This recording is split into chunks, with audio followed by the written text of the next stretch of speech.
Quero convidá-lo a abrir a palavra de Deus comigo, 2 Coríntios, capítulo 4.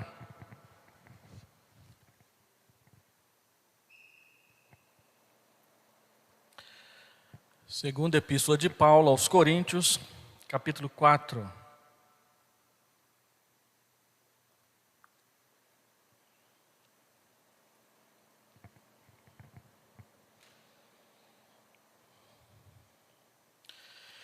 Pelo que tendo este ministério, segundo a misericórdia que nos foi feita, não desfalecemos. Pelo contrário, rejeitamos as coisas que por vergonhosas se ocultam, não andando com astúcia, nem adulterando a palavra de Deus. Antes, nos recomendamos à consciência de todo homem na presença de Deus, pela manifestação da verdade. Mas se o nosso evangelho ainda está encoberto, é para os que se perdem, que está encoberto, nos quais o Deus deste século cegou o entendimento dos incrédulos, para que lhes não resplandeça a luz do evangelho da glória de Cristo, o qual é a imagem de Deus. Porque não nos pregamos a nós mesmos, mas a Cristo Jesus como Senhor, e a nós mesmos como vossos servos, por amor de Jesus. Porque Deus, que disse, das trevas resplandecerá a luz, Ele mesmo resplandeceu em nosso coração para a iluminação do conhecimento da glória de Deus na face de Cristo. Temos, porém, este tesouro em vasos de barro, para que a excelência do poder seja de Deus e não de nós.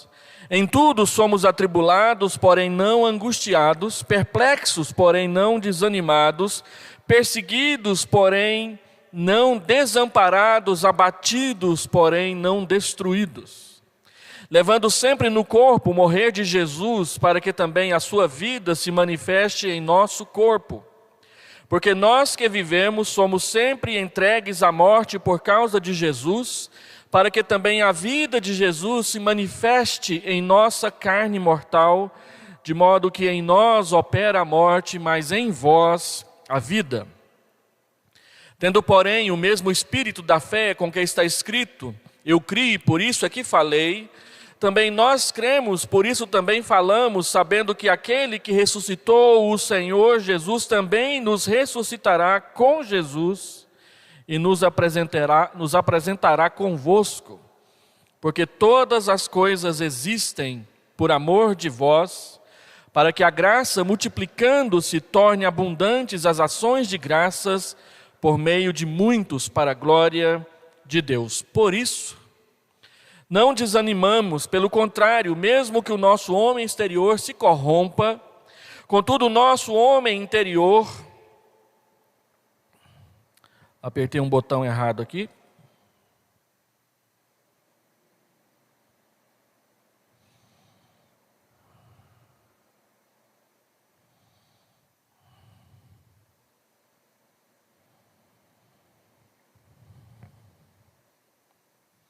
Que coisa. Você aperta um botão e ele vai para outro. Já estão resolvendo.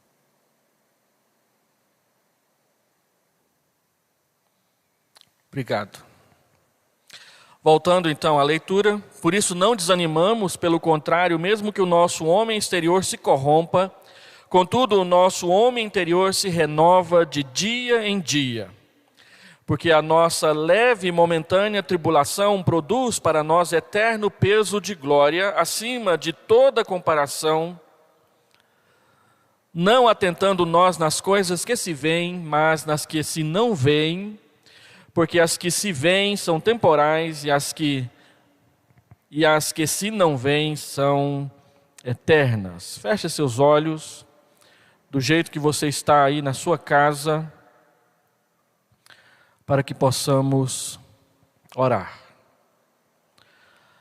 Senhor Deus, Pai querido, nós lemos a Tua palavra e ela nos diz tantas coisas importantes que nosso coração precisa assimilar, entender, guardar e obedecer. E além de tudo isso, crer com todo o coração no que o Senhor diz, porque a Tua palavra é vida para nós. Nós somos o povo que não vive apenas dos alimentos, do pão, da carne, do arroz, do cereal, mas também nós nos alimentamos da palavra do Senhor, porque nem só de pão viverá o homem, mas de toda a palavra que procede da tua boca.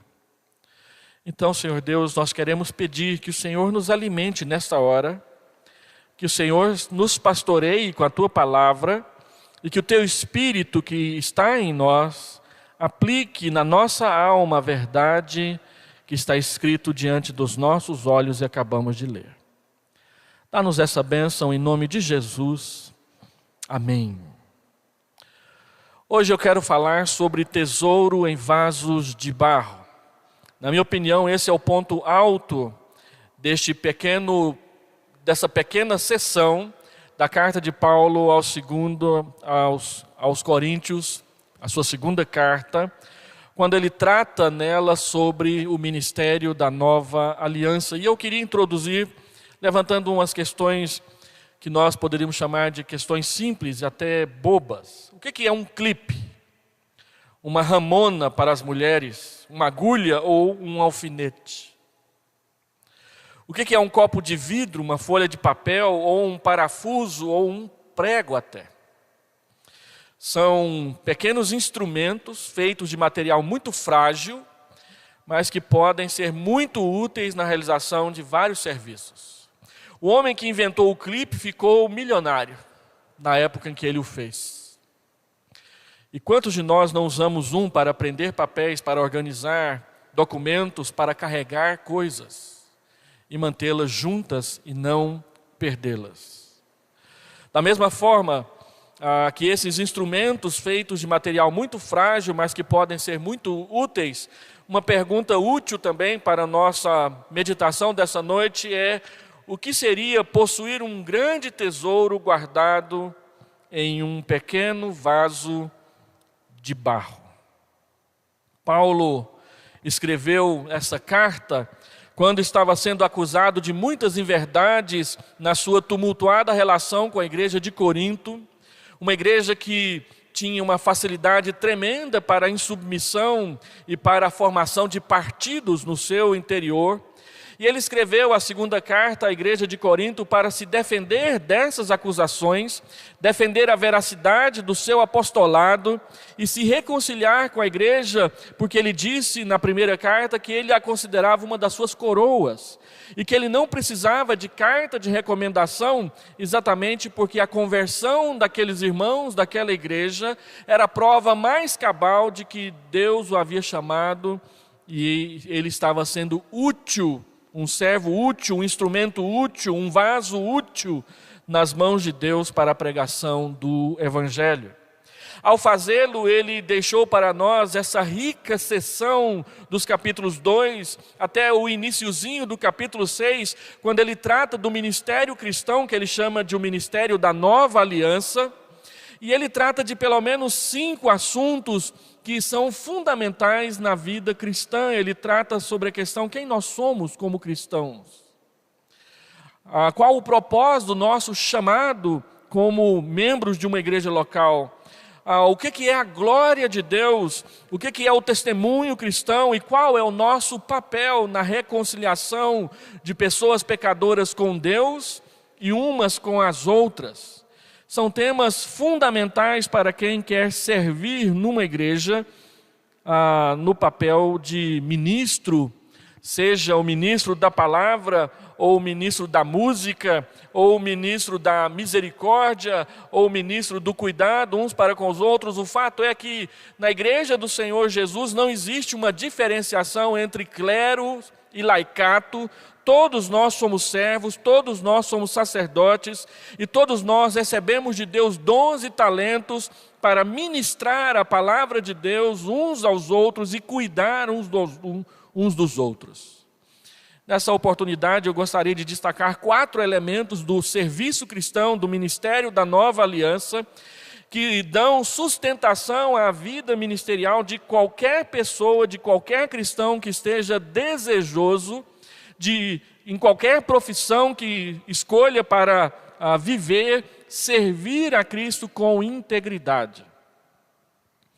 E a primeira mensagem, o primeiro ponto que Paulo levanta aqui, é que todos nós somos servos do Evangelho da Graça, do versículo 1 até o versículo 6. Nos versos 1 a 6, Paulo faz uma apresentação majestosa da glória da nova aliança, enfatizando 6 pontos a respeito da revelação de Deus no Evangelho. Primeiro, ele diz que nós recebemos o ministério da nova aliança pela graciosa misericórdia de Deus e não por qualquer conquista da nossa parte. Aí no versículo 1 ele diz: pelo que tendo esse ministério, segundo a misericórdia que nos foi feita, não desfalecemos, pelo contrário, rejeitamos coisas que não agradam a Deus.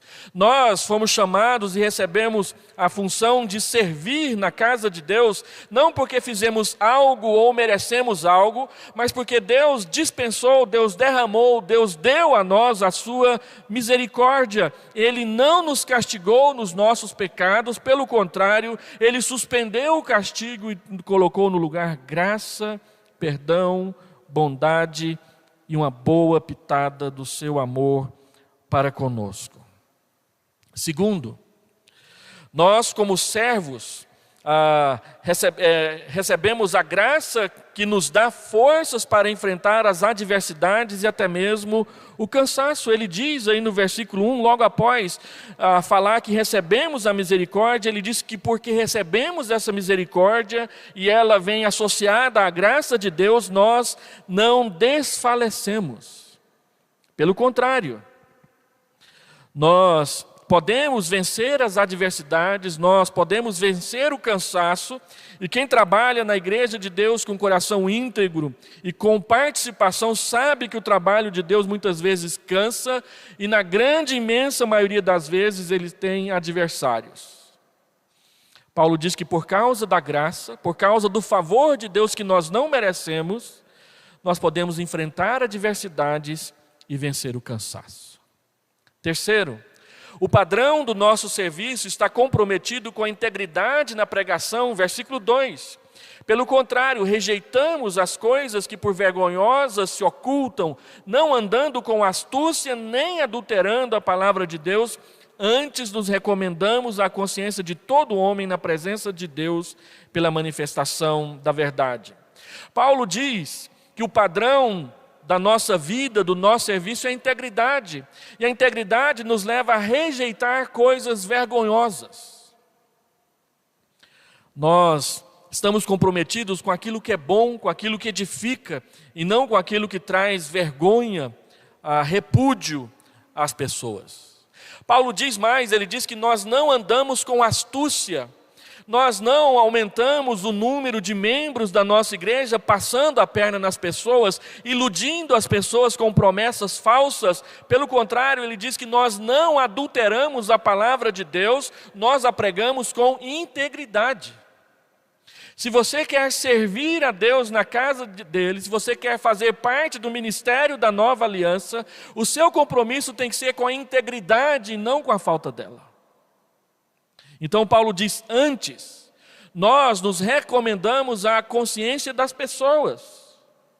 Nós nos colocamos diante do julgamento das pessoas e o fazemos na presença de Deus. Deus sabe. Deus manda.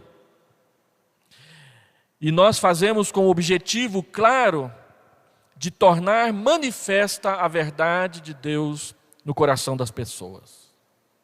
O nosso compromisso é com aquilo que não suja, com aquilo que não engana, com aquilo que não ilude as pessoas, porque o nosso compromisso é com a integridade, com a verdade na presença de Deus. Quarto, ele diz que nós somos servos conscientes da terrível oposição de Satanás ao Evangelho. Ele retoma o assunto do capítulo 2, quando ele falou que nós somos o bom perfume de Cristo e que nós levamos aroma de vida para aqueles que creem e cheiro de morte para aqueles que não creem. Então ele está dizendo que nós estamos conscientes de que temos um adversário que procura de todas as formas embotar, atrapalhar, colocar obstáculos ao trabalho que nós fazemos para a glória de Deus. Ele diz isso com todas as letras no verso 3. Se o nosso evangelho ainda está encoberto, é para os que se perdem que está encoberto. Por quê? Verso 4, nos quais o Deus desse século cegou o entendimento dos incrédulos. Nós pregamos para pessoas surdas, para pessoas mudas, para pessoas cegas. E a palavra de Deus diz que o que cega as pessoas para o evangelho é a ação de Satanás atrapalhando que elas ouçam. Quantas distrações! Certa vez eu assisti a uma peça numa escola, uma peça que uma igreja trouxe para aquela escola, e a peça se chamava O Tentador. Era uma peça assustadora, tinha um diabo lá vestindo uma capa de Conde Drácula, que atormentava todo mundo o tempo todo.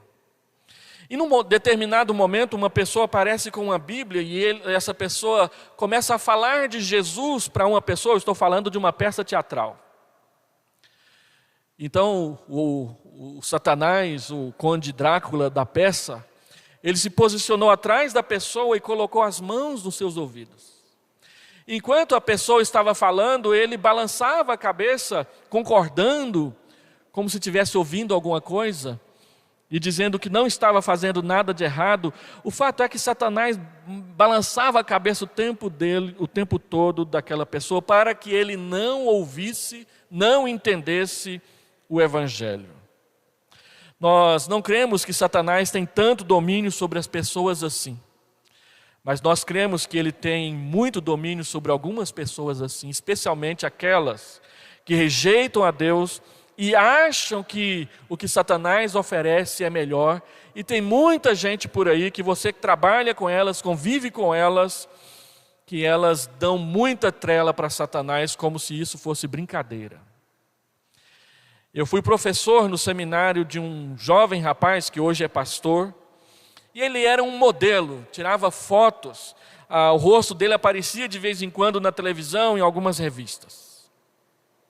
Ele foi convertido a Cristo e veio para o seminário. E um dia eu fui visitá-lo, e ele então dizia que seguia o caminho da bruxaria antes de conhecer Jesus. E ele tinha em cima da penteadeira, era um homem todo vaidoso, tinha até penteadeira no quarto dele. E em cima dessa penteadeira tinha 2 bruxinhas, que ele dava banho nelas, eram bonecas de bruxas, ele dava banho nelas, ele colocava talco nelas, ele perfumava aquelas bonequinhas de bruxinha. E quando à noite, no sábado, ele saía para procurar namoradas e casos, mulheres para ele ir para o motel com elas, ele tinha uma conversa com aquelas bruxinhas. Ele dizia: olha, me arruma uma moça hoje, senão eu não vou te dar perfume. E se ele não arrumava, ele chegava em casa e colocava elas de costa para ele como castigo, porque elas não o abençoaram, entre aspas, naquela noite. E ele dizia que aquela era a crença mais sincera do seu coração, até o dia que ele conheceu o Evangelho. Nós vivemos num país onde as pessoas creem em gnomos, onde algumas pessoas acham que Luke Skywalker é uma religião, e coisas desse tipo. Paulo diz que o que cega os olhos, os ouvidos das pessoas, é uma ação de Satanás tentando atrapalhar a pregação do Evangelho. Na parábola do semeador, o Senhor Jesus diz que o primeiro grupo é aqueles que a semente caiu à beira do caminho. E que quando a semente caiu à beira do caminho e não encontrou solo para ela brotar e crescer, vieram as aves, os pássaros e comeram. E ele diz que essa ação dos pássaros comerem as sementes é o que Satanás faz quando a palavra chega no coração das pessoas, mas não se aprofunda. Elas ouvem e Satanás toma delas. E como que ele faz? Ele o faz por meio de distrações. Ele faz por meio de compromissos inúteis que nós colocamos no lugar de qualquer compromisso com Deus. Ele nos chama, ele seduz, ele coloca pessoas no caminho e nós deixamos acontecer. De modo que qualquer pessoa que ouve o Evangelho, Paulo já disse no capítulo 2, é quando Cristo rasga o véu que está diante dos seus olhos, para que veja e conheça e perceba o Evangelho da graça. Quando nós falamos de Jesus para uma pessoa que não crê, nós devemos estar plenamente conscientes da terrível oposição de Satanás ao Evangelho, e ele nunca se oporá ao Evangelho honestamente, integramente, ele sempre o fará com mentiras, com ardis, com armadilhas. Quinto, nós servimos ao ministério da nova aliança por amor a Cristo, jamais por presunção, versículo 5. Paulo diz, porque não nos pregamos a nós mesmos, mas pregamos a Cristo como Senhor e a nós mesmos como vossos servos por amor de Jesus. Não pregamos a nós mesmos, nós não estamos aqui para cultuar a vaidade, a personalidade, o carisma de quem quer que seja. Nós estamos aqui para que as pessoas conheçam Jesus através de nós. Pregamos somente a Cristo e nós pregamos a Cristo como o Senhor.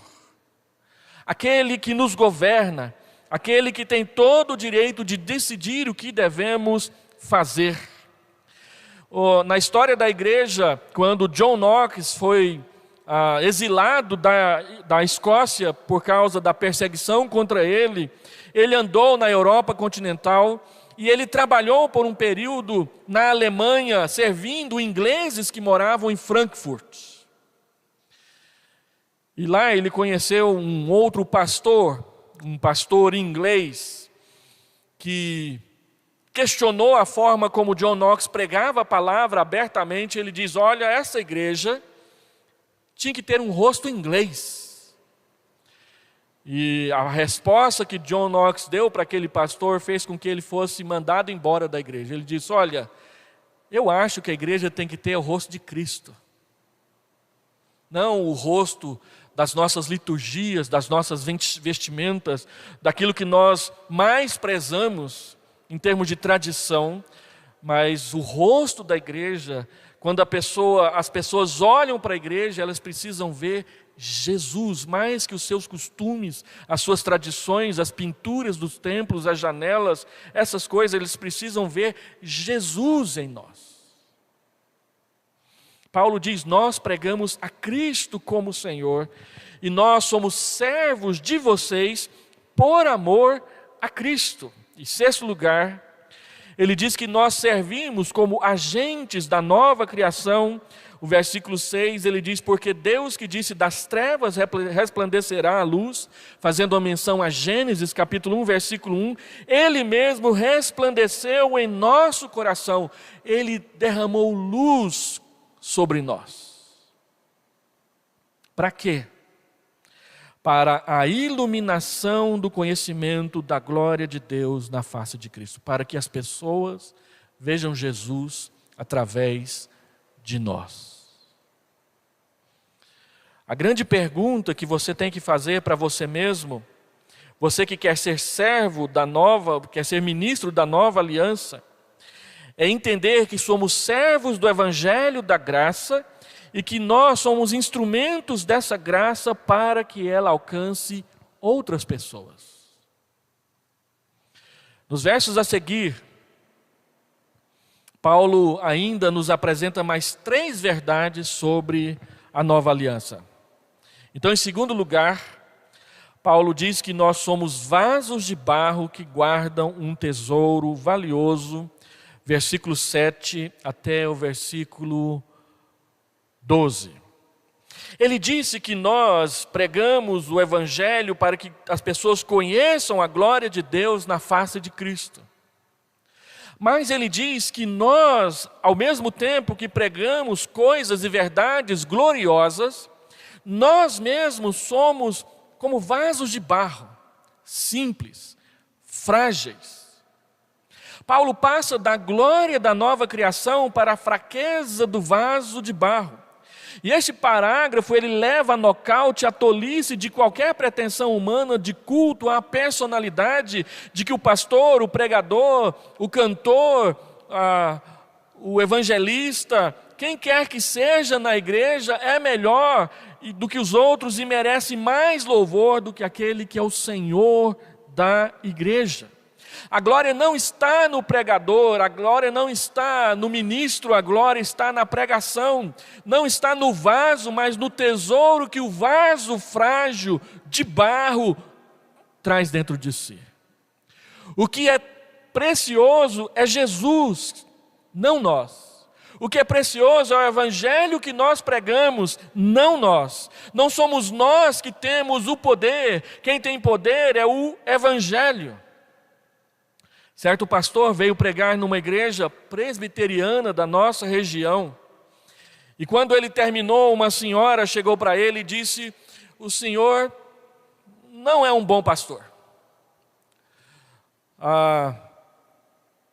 O senhor não tem um sermão poderoso. E ele perguntou: como assim eu não tenho um sermão poderoso? Não, o senhor pregou e só 7 pessoas entregaram a vida para Jesus. Semana passada veio um outro aqui e 14 entregaram a vida para Jesus. O sermão dele é mais poderoso que o seu. Ou como o irmão disse certa vez, após eu impetrar a bênção, depois de um culto muito agradável numa igreja que eu pastoreei: pastor, o senhor não é ungido, porque na hora que eu ia chorar o senhor impetrou a bênção. Tem gente que acha que o culto só é ungido se eu chorar. Então, nós achamos que as coisas estão no pregador, naquele que fala, naquele que toca, naquele que executa.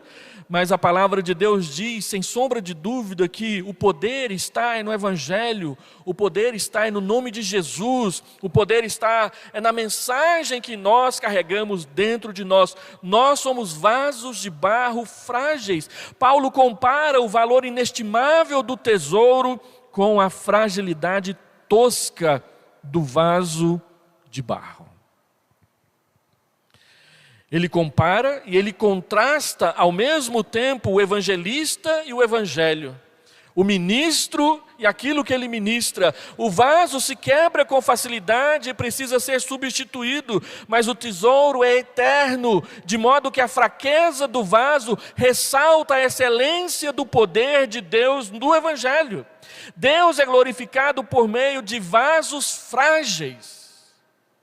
Nós somos vasos de barro, para que possamos depender exclusivamente do poder de Deus. Se somos preservados, é porque o poder de Deus nos guarda e protege. Não é porque nós somos bons e a nossa qualidade dá melhor. Nós precisamos entender, se nós queremos ser servos úteis, servos e servas úteis na mão de Deus, que o poder está naquele que nos chamou, naquele que nos trouxe, naquele que nos usa, e não em nós. Ele que é o poder. Então nós temos que fazer o máximo e o melhor possível para tirar a atenção de nós e colocar a atenção em Jesus. Ao dizer isso, nós não estamos querendo dizer que nós vamos justificar e esconder e colocar panos quentes nos nossos pecados. Pelo contrário, que toda a nossa vida, a nossa integridade, a nossa forma de agir, a nossa forma de falar vai produzir e chamar a atenção para o evangelho, porque é o evangelho que muda as pessoas. Paulo faz 6 contrastes paradoxais e mostrando que esse contraste entre o vaso de barro e o poder do evangelho, ele é muito mais profundo do que nós costumeiramente dizemos. No verso 8 e no verso 9, ele traz algumas comparações que são paradoxais. Ele diz que nós somos atribulados, mas não somos angustiados. Atravessamos e enfrentamos constantemente tribulações, mas mesmo vivendo apertados, acossados, num vendaval de problemas, temos paz no coração. Essas afirmações de Paulo refletem a vulnerabilidade dos pregadores do Evangelho, eu, você, todos nós, de um lado, e o poder divino que nos sustenta do outro lado. Nós somos atribulados, mas não angustiados, porque podemos ser atribulados e ao mesmo tempo ser fortalecidos pelo Senhor. Ele diz que nós ficamos perplexos, mas não ficamos desanimados. Quantas vezes nós ouvimos coisas que nos desanimam? Quantas vezes pessoas falam palavras, frases, expressões que o seu único objetivo é nos colocar para baixo? No entanto, Paulo diz que nós podemos até ficar perplexos diante daquilo que nós não esperávamos dos outros, mas que veio. E ele diz que mesmo assim, levantamos a cabeça e continuamos marchando. Quando ele usa a palavra perplexo, que é uma palavra interessante aqui no texto, ele nos chama a atenção para 3 questões que sempre acometem o povo de Deus, atrapalhando as suas vidas. Ele fala, perplexo é quando você está sem recurso. Você tem que enfrentar uma enfermidade, não tem nenhum recurso, não tem um plano de saúde, não tem dinheiro na poupança, não tem emprego e tem que enfrentar a doença. O que você faz? Você fica perplexo. Você olha para um lado, você olha para o outro e não tem o que fazer. Paulo diz que isso é perplexidade. Mas até mesmo quando você olha para um lado e olha para o outro e não sabe o que fazer, ele diz que você pode contar com a graça de Deus. Ele envia portas que se abrem. Ele envia pessoas que te socorrem. Eu me lembro a primeira vez que eu fui convidado a ir na África. Eu tive o privilégio de ir na África 2 vezes para ministrar aulas no seminário presbiteriano de Luanda, em Angola. E nenhuma das 2 vezes eu tinha dinheiro para ir. E eu me lembro que quando eu estava quase desistindo de ir a primeira vez, o presbítero Eibe, presbítero da primeira igreja, segurou a minha mão e disse: não desiste não, pastor. Nós vamos te mandar para lá. Deus vai mandar os recursos. 2 meses depois eu estava na embaixada em Brasília pedindo o meu visto para ir para Angola. E o dinheiro não veio do seu Eibe não. Veio de outro lugar. Quantas vezes você tem que enfrentar problemas que você não sabe como resolver, você não tem cacife para resolver. E Deus abre uma porta que você não sabe nem como que ela abriu, mas ela ficou totalmente aberta diante de você. Você fica perplexo, e fica mais perplexo ainda ao ver o que Deus faz. A segunda questão de perplexidade é você se achar perdido, em dúvida. Como resolver? Como tratar? E a terceira questão é não saber o que decidir, o que fazer, não saber qual caminho tomar. E Paulo diz que nós podemos ficar perplexos, não ter recursos, achar que tudo está perdido, não saber que decisão tomar, mas mesmo assim, não desanimar. Ele diz mais: a perplexidade aponta para o sentimento de alguém que chegou num beco sem saída, em completa ruína, mas que Deus age para nos livrar de toda e qualquer perplexidade. Ele diz que nós somos perseguidos, mas não desamparados. Pessoas podem ficar no nosso pé o tempo inteiro, mas Deus não nos abandona. A luta é difícil, ela é dura, ela é complicada, mas aquele que coloca as armas na nossa mão é o melhor de todos os lutadores. Nós podemos ser abatidos, mas não destruídos. Podemos perder algumas batalhas, mas isso não trará sobre nós a derrota final, porque a vitória completa já nos foi dada na cruz. Podemos parecer derrotados e à mercê de qualquer poder humano ou espiritual, mas jamais seremos vencidos ou destruídos, porque Deus disse que as portas do inferno jamais prevalecerão contra a sua igreja, e é nessa igreja e a esta igreja que nós pertencemos e servimos. Ela pode atravessar as mais duras perseguições, mas ela jamais estará abandonada. E é nesse contexto que Deus nos chama para servir. Paulo diz que como servos levamos o morrer e a vida de Cristo conosco. A partir desse verso, ele chama atenção para isso. No verso de número 10, ele diz: levando sempre, e sempre quer dizer todos os dias, no corpo o morrer de Jesus, para que a vida de Jesus se manifeste em nosso corpo. Eu me lembro de uma aula de exegese no seminário, em que o nosso professor, trabalhando esse texto, ele diz que quando os pastores morrem, as igrejas vivem. Quando você que é líder, se entrega, se dá ao trabalho, e isso lhe custa um preço, a Bíblia diz que quando isso acontece com você, você fica exausto, você fica perplexo, você fica atribulado, cheio de adversários. A Bíblia diz que Deus tira disso o poder que transforma a vida das pessoas. Quando os ministros, quando os servos morrem, o evangelho brota. Jesus diz que quando a semente cai na terra e ela fica só, João capítulo 12, mas quando ela morre, ela penetra na terra e ela germina numa árvore que produz a 30, a 60 e a 100 por um.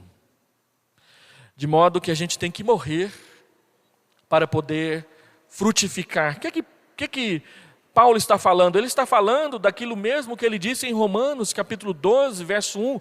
Rogo-vos pelas misericórdias de Deus que apresenteis o vosso corpo por sacrifício vivo. O nosso sacrifício não é um sacrifício de morte, mas é um sacrifício de vida. Nós não somos homens bomba que se enchem de explosivos e saltam na frente dos nossos inimigos para que eles se percam de uma vez. Nós nos damos por inteiro vivos.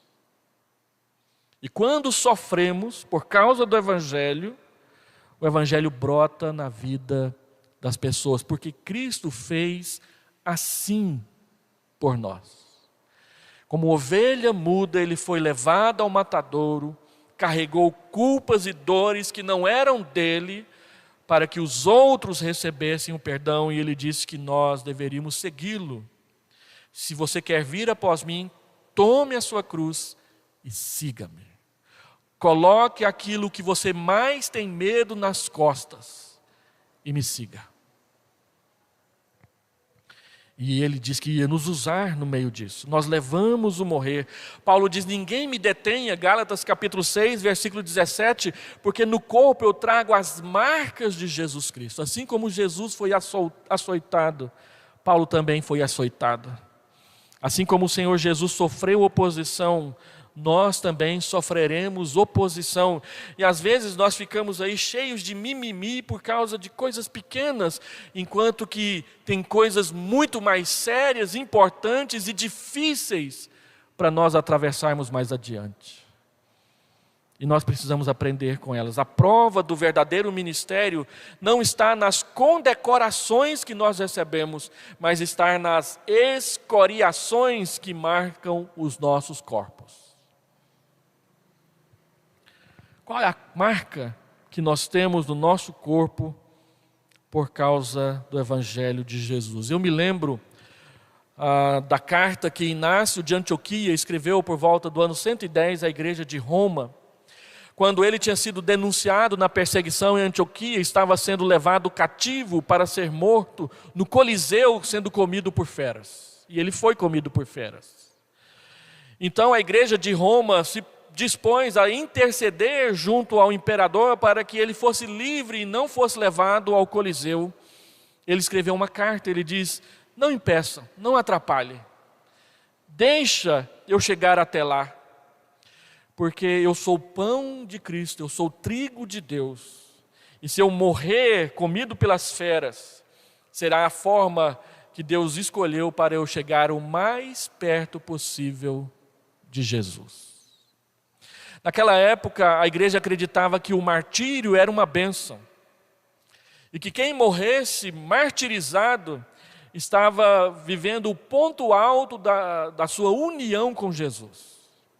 Depois algumas pessoas começaram até a se vender para se entregar, para ser aplaudidos pelos outros cristãos. E a igreja tomou uma decisão de que o martírio só era válido se o cristão não o procurasse, mas se ele de fato batesse na sua porta. Foi assim que quando o martírio chegou na porta de Policarpo, ele fugiu várias vezes, escondendo de fazenda em fazenda. E ele então só se entregou ao martírio quando o procônsul da cidade de Esmirna disse que mataria outros cristãos se ele não se entregasse. Então ele se entregou e foi martirizado. Nós fugimos do sofrimento.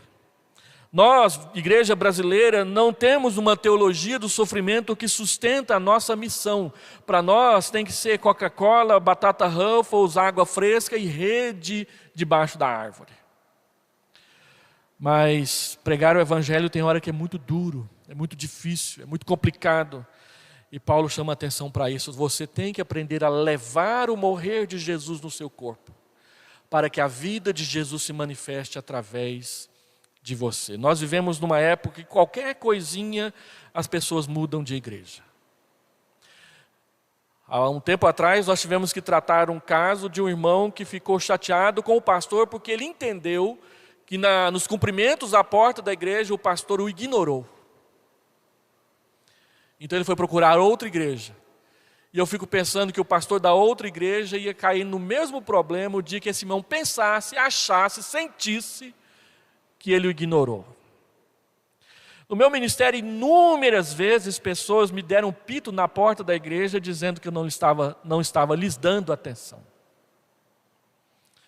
Uma vez eu tinha acabado de chegar numa igreja, não conhecia ninguém, então eu estava à porta da igreja perguntando os nomes. E eu perguntei o nome de um senhor idoso, do cabelo grisalho, e ele disse: "Só não tem vergonha não, eu sou membro dessa igreja há 45 anos. E eu só pude dizer: "Mas eu só estou aqui há uma semana." E ele ficou emburrado, eu tive que ir lá na casa dele e me desculpar com ele na semana seguinte.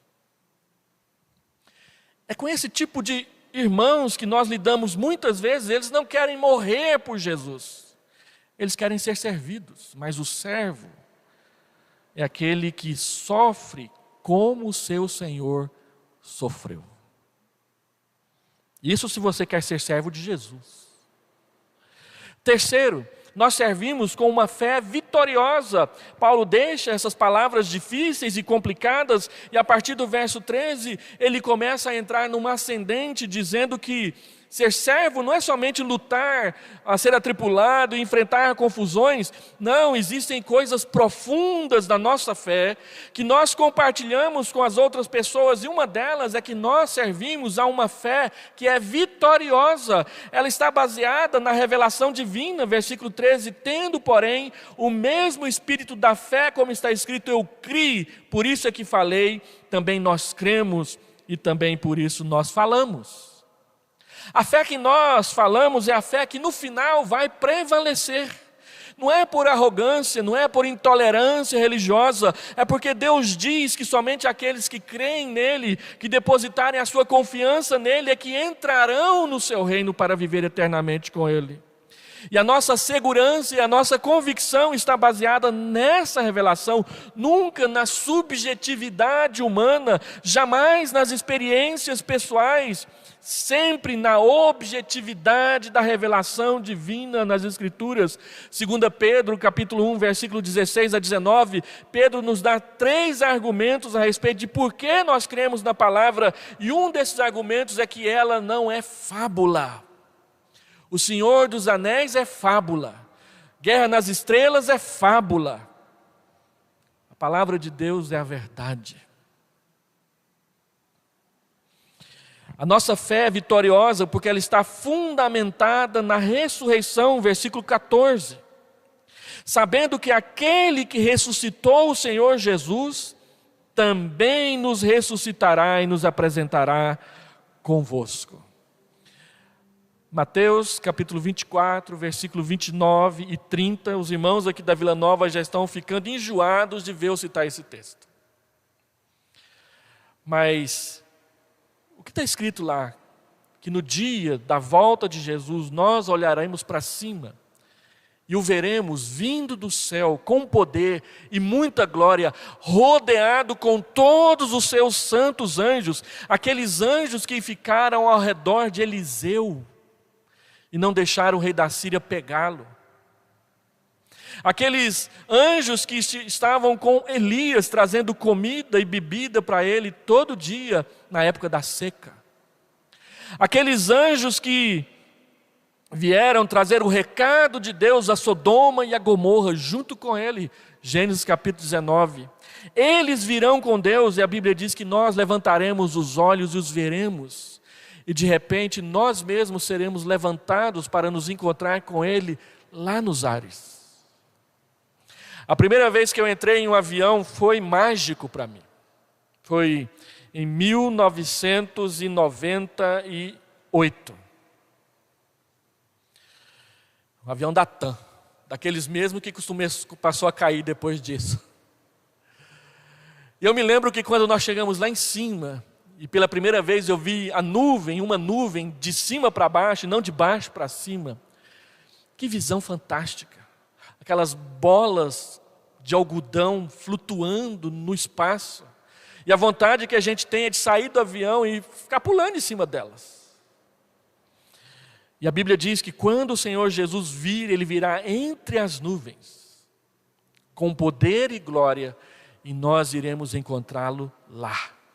E não vai precisar nem de avião da TAM, da Azul, de quem quer que seja para chegar lá.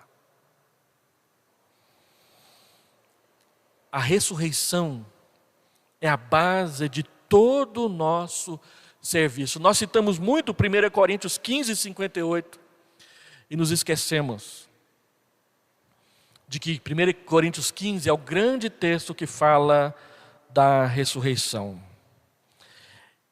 E dentro dessa questão da fé vitoriosa, nós precisamos lembrar que ela está direcionada para a glória de Deus. Versículo 15: todas as coisas existem por amor de vós, para que a graça, multiplicando, se torne abundante as ações de graças por meio de muitos, para a glória de Deus. Lembra de Efésios 1, 3 a 14? A maior frase da Bíblia, 3 vezes é dito a respeito da glória de Deus. Quando Deus nos elege, é para a glória dele. Quando Cristo derrama o seu sangue na cruz por nós, é para a glória dele. Quando Ele nos sela com o Espírito Santo da promessa, é para a glória dele. E quarto, último lugar, nós somos e nós guardamos um tesouro e vasos de barro, porque nós servimos com uma convicção maravilhosa, versículo 16 a 18. Paulo afirmou em 2 Coríntios capítulo 4, versículo 1, que não desanima porque conhece a grandeza do ministério que Deus confiou às suas mãos. Ele também não desanima porque, embora as aflições o afetem fisicamente, seu espírito se renova cada dia. E é isso que ele diz aqui. Essa convicção é enaltecida com mais 4 contrastes que eu quero passar por eles rapidamente. Ele diz no verso 16 que o nosso corpo é fraco, mas o nosso espírito se renova. Não desanimamos, pelo contrário, mesmo que o nosso homem exterior se corrompa, contudo o nosso homem interior se renova de dia em dia. Ficamos cansados, doentes, envelhecemos, mas o espírito amadurece. Ele fala do presente doloroso em contraste com o futuro glorioso, versículo 17, porque a nossa leve e momentânea tribulação produz para nós eterno peso de glória acima de toda comparação.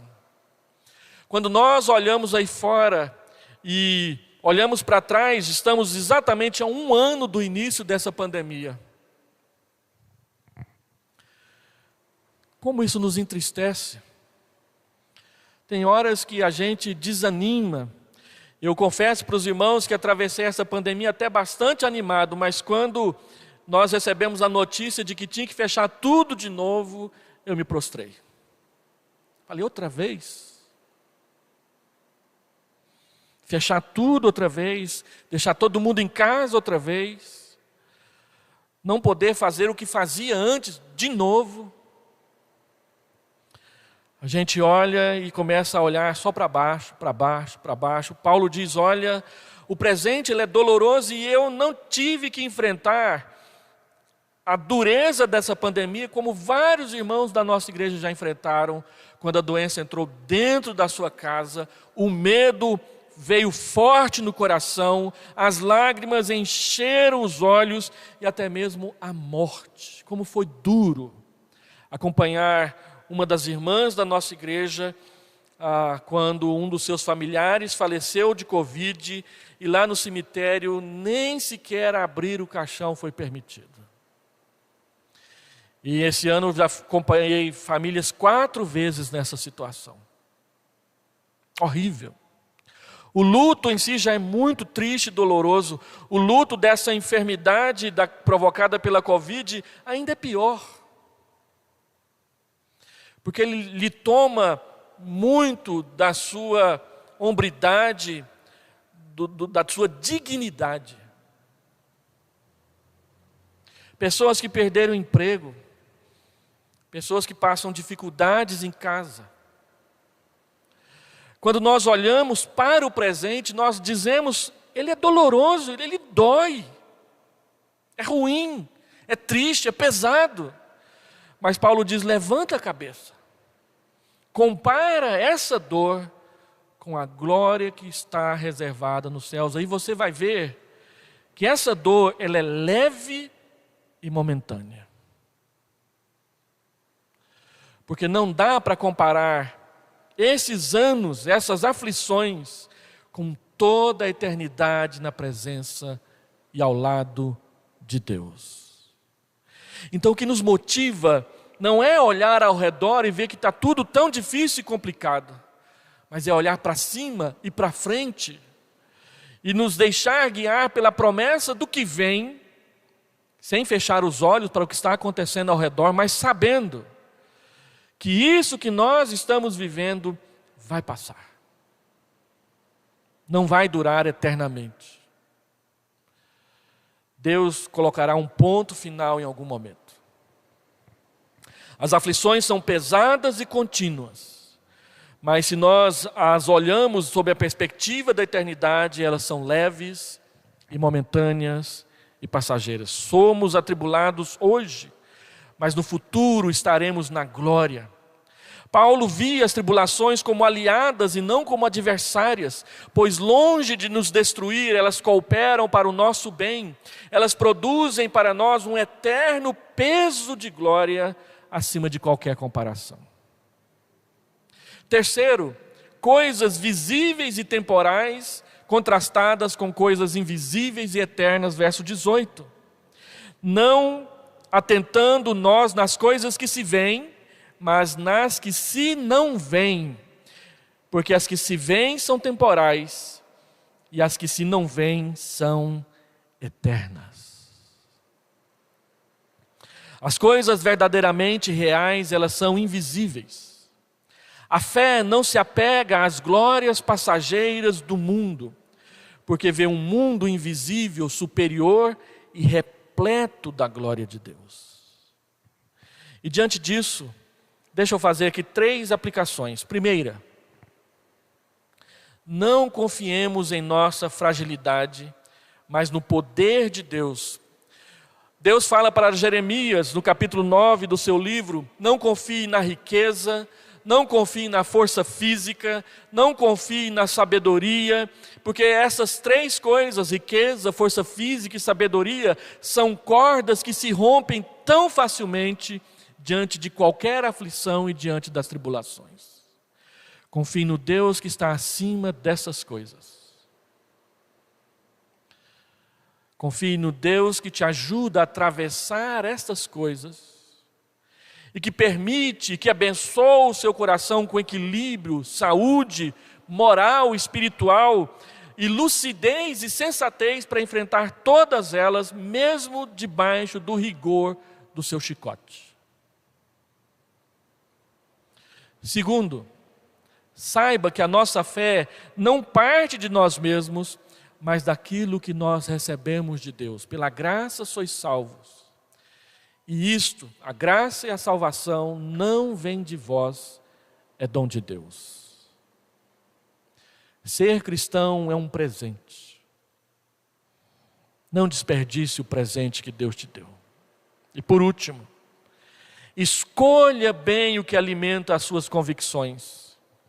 Pois se nós escolhermos mal e errado, elas não vencerão as tribulações. Se escolhermos bem e direito, elas vão nos dar experiência, esperança da glória de Deus. Paulo diz que nós podemos nos alegrar no meio das próprias tribulações, porque elas nos dão mais experiência. E a experiência aumenta a nossa esperança. Então, olha para trás nessa pandemia e faça uma análise. O que você aprendeu com ela? Escolha bem onde você vai firmar os seus pés.